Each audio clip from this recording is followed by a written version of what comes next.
ভয়ার্ত কণ্ঠে ফোনের অপর প্রান্ত থেকে ছেলের বাচ্চার আকুতি শুনছিলেন বাবা। মোটা অঙ্কের টাকা না পেলে তাকে হত্যা করবে অপহরণকারীরা, এমনটা জানানো হয় বাবাকে। ছেলের এমন অসহায় অবস্থা দেখে পুলিশের কাছে যান নিরুপায় বাবা। তারপরই বেরিয়ে আসে আসল রহস্য। অপহরণের পেছনে যাকে পাওয়া গেল তার কথা হয়তো চিন্তায় আনতে পারেনি হতবিহ্বল বাবা। বিস্তারিত থাকছে সাদিয়া সিদ্দিকার রিপোর্টে। ধনী বাবার ছেলে, অর্থের নেই অভাব, আর এই অর্থের কথা বলেই বেড়াতেন বন্ধুদের কাছে। এক সময় মাথা চাড়া দিয়ে উঠে বন্ধুদের নিয়ে দামি ফোন এবং ল্যাপটপ কেনার, কিন্তু এত অর্থ পাবে কোথায়? হঠাৎই মাথায় এলো কুটিল বুদ্ধি। নিজেই সাজালেন নিজের অপহরণের নাটকের প্লট, আর বাবার কাছে দাবি করে বসলেন মোটা অঙ্কের অর্থ।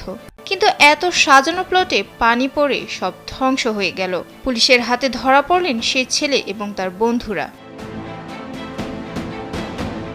চাঞ্চল্যকর এই ঘটনাটি ঘটেছে ভারতের জয়পুরে। জানা যায়, জয়পুরের এক ধনী ব্যবসায়ীর 17 বছরের ছেলে রোববার সন্ধ্যা নাগাদ কাজের অজুহাত দেখিয়ে বাইরে বের হয়। এর কিছুক্ষণ পর তার ফোন বন্ধ পেলে হঠাৎই এক ফোন থেকে তার ছেলে ভয়ার্ত কণ্ঠে তাকে বাঁচানোর আকুতি জানাতে থাকে, আর তার বাবাকে জানান তাকে অপহরণ করা হয়েছে।